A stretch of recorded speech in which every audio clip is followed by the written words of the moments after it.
आसमानों से झांकते तुमने कई सदियां गुजार दी। अब धरती को बना लो अपना धाम, घर आ जाओ राम। हमने रख दी है तुम्हारे भवन की आधारशिला, उसी अयोध्या में जहां तुमने जन्म लिया, तुमको देवत्व मिला। घर आ जाओ राम, अब तुम बेघर नहीं रहे। सरजू के तट फिर से तुम्हारे हुए, अवध के खेत खलिहान पोखर पनघट फिर से तुम्हारे हुए। पधारो अपने निवास में और क्षमा कर दो हमारी वो भूल जो अंकित है इतिहास में। हमने वो सूरज अंधेरे में फेंक दिया जिसने पूरी सृष्टि को उजाले में रखा। कैकेयी ने तो सिर्फ 14 बरस का वनवास दिया था, हमने 37 साल तुम्हें ताले में रखा। और तुम्हें निर्वासित करके हमें मिला क्या? एक ऐसी दुनिया जहां खुली हवा में भी दम घुटे। मानवता अहिल्या की तरह पत्थर हो चुकी है राम, तुम आके पैरों से छू दो तो शायद जी उठे। तुम तो सूर्यवंशी हो, हमें याद है तुम्हारा शौर्य तुम्हारा साहस।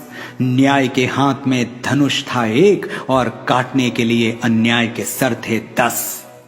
हे महानायक मर्यादा पुरुषोत्तम इक्ष्वाकु कुलभूषण, तुम्हारे बिना फीकी है अवध की शाम, घर आ जाओ राम। हम वचन देते हैं तन मन और प्राण से कि तुम्हारा घर बनाएंगे बड़े शौक और बड़ी शान से। दीवारें इतनी मजबूत कि भेदभाव का रावण भेद न पाए, दरवाजे इतने ऊंचे कि ऊंच नीच के दानों से लांघा न जाए।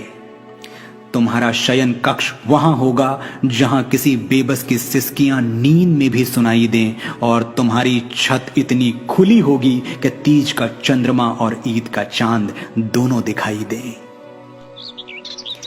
तुम्हारी खिड़कियों पर बैठे परिंदे दोहराएंगे विश्व शांति की सरगम, और महल के प्रवेश द्वार पर लिखा होगा वसुधैव कुटुंबकम। एक आंगन भी होगा, वहां बैठकर गाए जाएंगे कीर्तन भजन और खड़े होकर जन गण मन। तुम्हारी प्राचीरों पर जलती मशालें मौन घोषणा करेंगी कि अब कहीं किसी कमजोर का छप्पर फूंका ना जाए।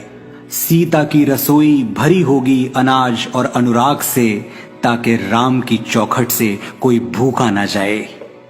हमने रख दिया तुम्हारे भवन की नींव में पहला पत्थर, अब और न सताओ धनुर्धर।